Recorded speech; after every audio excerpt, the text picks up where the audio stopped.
नमस्कार। CCA online classes में आपका हार्दिक स्वागत है।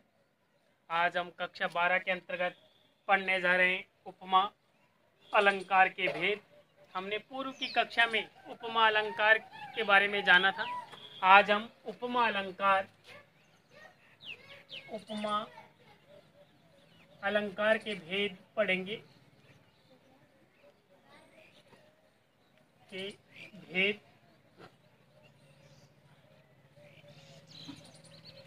प्रमुख भेदों की हम जानकारी प्राप्त करेंगे।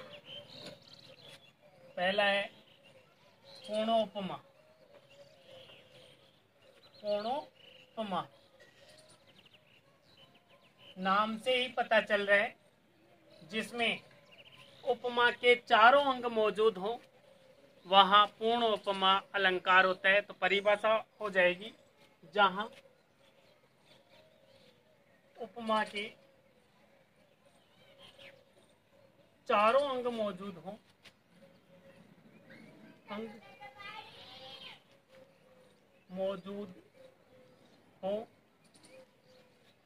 तो वहां पूर्णोपमा अलंकार होता है। पूर्णोपमा अलंकार होता है।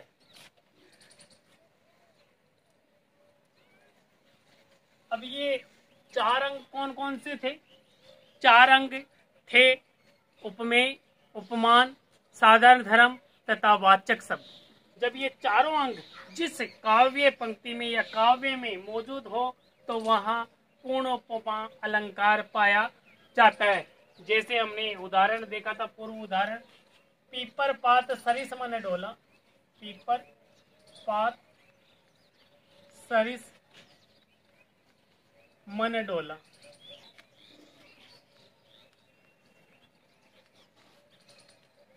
पीपल पात यानी पीपल का पत्ता,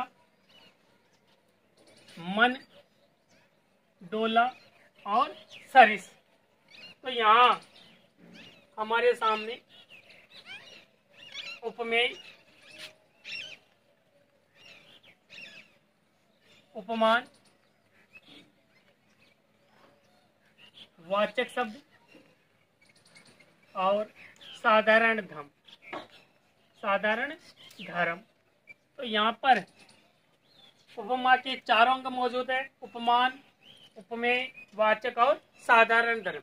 इस कारण यहाँ पर पूर्ण उपमा अलंकार माना जाता है। दूसरा अलंकार होता है लुप्त उपमा अलंकार।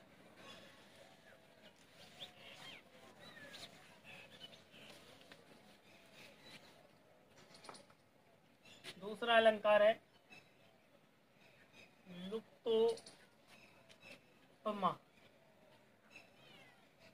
लुप्तोपमा अलंकार। नाम से ही पता चल रहा है लुप्त, जहां पर उपमा का कोई अंग, एक या एक से अधिक अंग अनुपस्थित हो, वहां लुप्त उपमा अलंकार होता है। तो परिभाषा हो जाएगी, जहां उपमा का एक या अधिक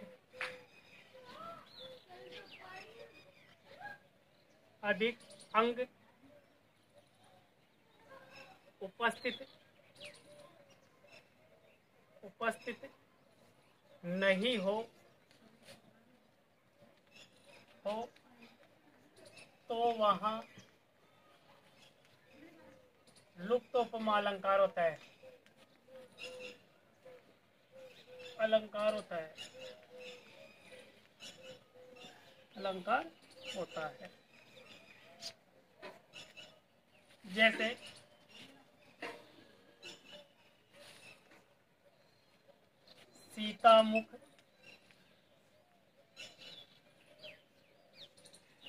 सीतामुख,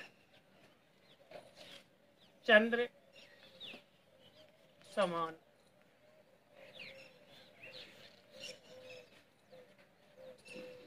सीतामुख चंद्र समान यहाँ उपमेय है। सीता का मुख क्या है? उपमेय है। उपमान है चंद्रमा, और समान वाचक शब्द है। वाचक शब्द है। तो सीता मुख चंद्र समान उपमेय, ये उपमान है, वाचक शब्द है। लेकिन यहाँ पर क्या अनुपस्थित है? साधारण धर्म। साधारण धर्म नहीं होने के कारण यहाँ एक अंग अनुपस्थित है, और अनुपस्थित होने के कारण यहाँ लुप्त उपमा अलंकार माना जाता है।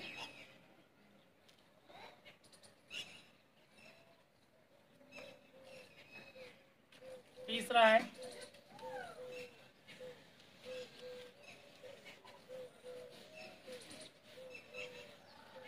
रसनोपमा अलंकार। रसनोपमा अलंकार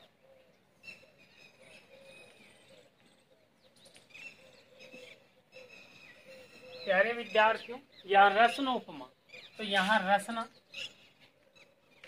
धन उपमा, और यहाँ गुण संधि होने के कारण रसनोपमा बना है। रसना, रसना कहते हैं करधनी,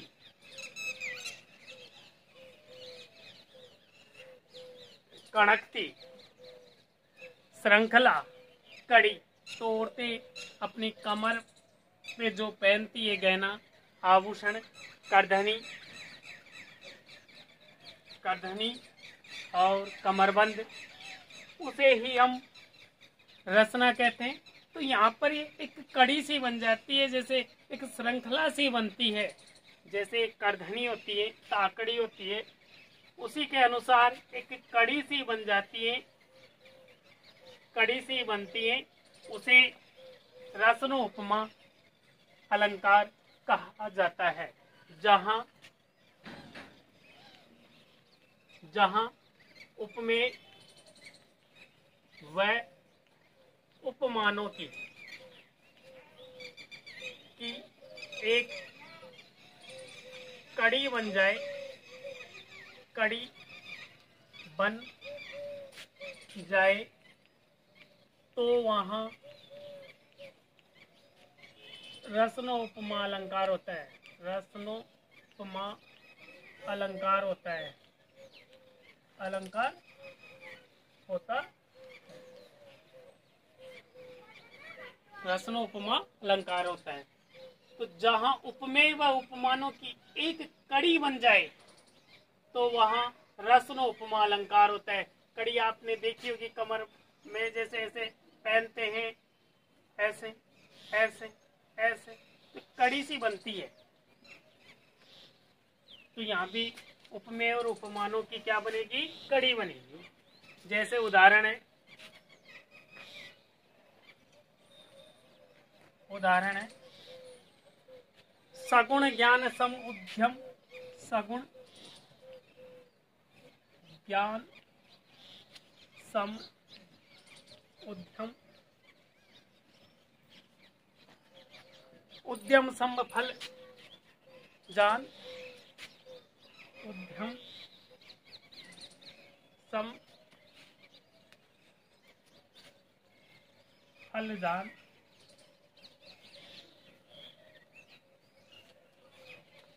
फल समान पुनिदान है, फल समान पुनिदान है, दान है, दान है।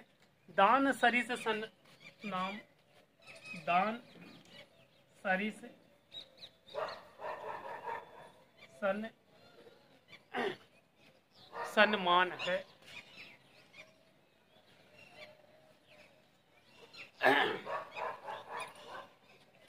सगुण ज्ञान सम उद्यम, उद्यम सम फल जान, फल समान पुनिदान है, दान सरिस समान।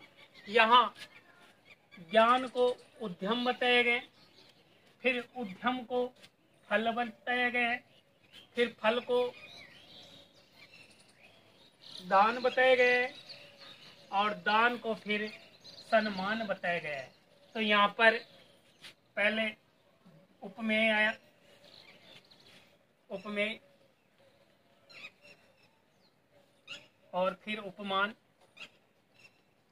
तो यहाँ पर उपमेय आ गया पहले ज्ञान, इसका उपमान हुआ उद्यम, फिर उद्यम उपमेय बन गया, फिर फल उपमान रहा, फिर फल उपमेय बन गया, और दान उपमान बन गया, और दान फिर उपमेय बना, और अंत में उपमान बना सन्मान। तो ये देखो कड़ी, ये क्या उपमेय, फिर ये बना उपमान, फिर ये जो उपमान था ये बना उपमेय, फिर ये उपमान, फिर कड़ी, फिर ये उपमेय बना, तो फिर ये उपमान बना। इस प्रकार से कड़ी सी चलती रहती है। इस कारण यहाँ पर रसन उपमा अलंकार माना जाता है। उपमेय, उपमान, ज्ञान, उद्यम, उद्यम, फल, फल, दान, दान और सन्मान। आपको अच्छी तरह समझ में आ गया होगा। आगे चौथा उदाहरण देखते हैं, भेद देखते हैं। मालोपमा अलंकार।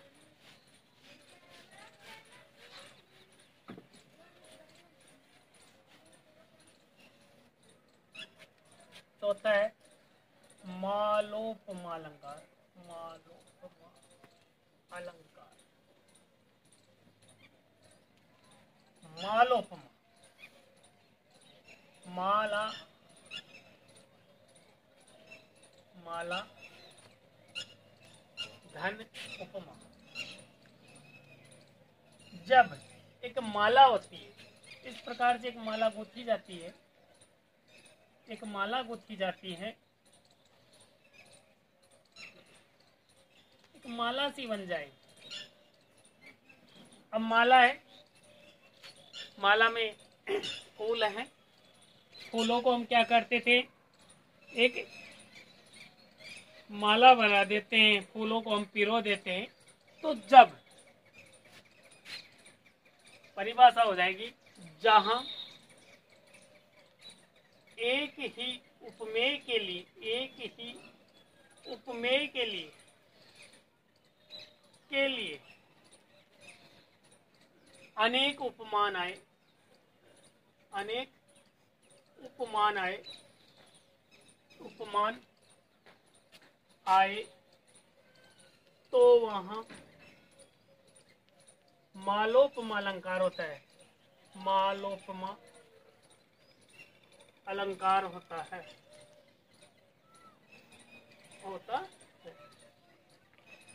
यानी उपमेय तो एक ही रहेगा, लेकिन वहां पर अनेक उपमान आ जाएंगे। एक ही शब्द को अलग अलग शब्दों के समान बताया जाएगा। इस कारण वहां मालोपमा अलंकार होगा। जैसे हिरणी से मीन से सुख खंजन समान चारु। उदाहरण देखते हैं। जैसे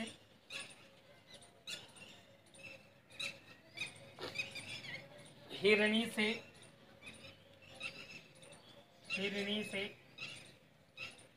मीन से सुख खंजन समान चारु। सुख खंजन समान चारु। अमल कमल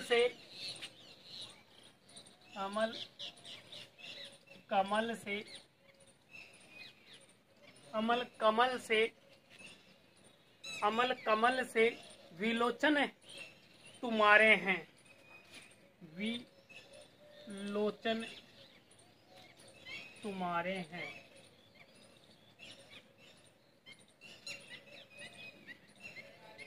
हिरणी से मीन से सुख खंजन समान चारु। अमल कमल से विलोचन तुम्हारे। तो विलोचन यानी आंखें, नेत्र, और ये क्या है, उपमेय है।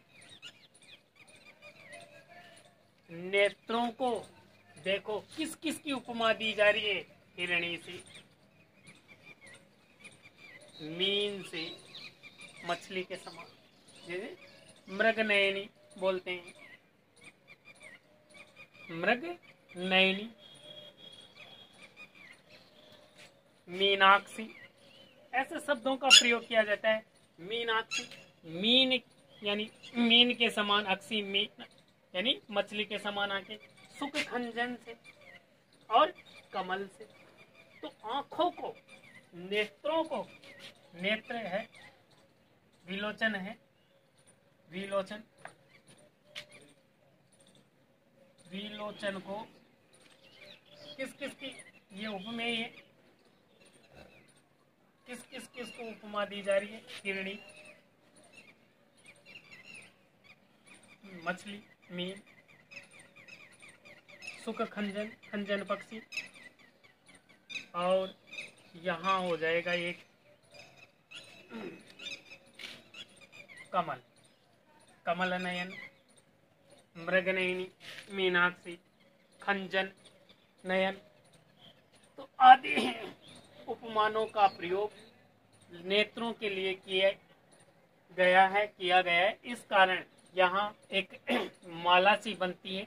उपमेय, एक उपमेय के लिए अनेक उपमानों का प्रयोग होने के कारण यहाँ इस काव्य में मालोपमा अलंकार मौजूद है। आशा है आपको अलंकार के भेद समझ में आए होंगे। आज के लिए इतना ही। धन्यवाद।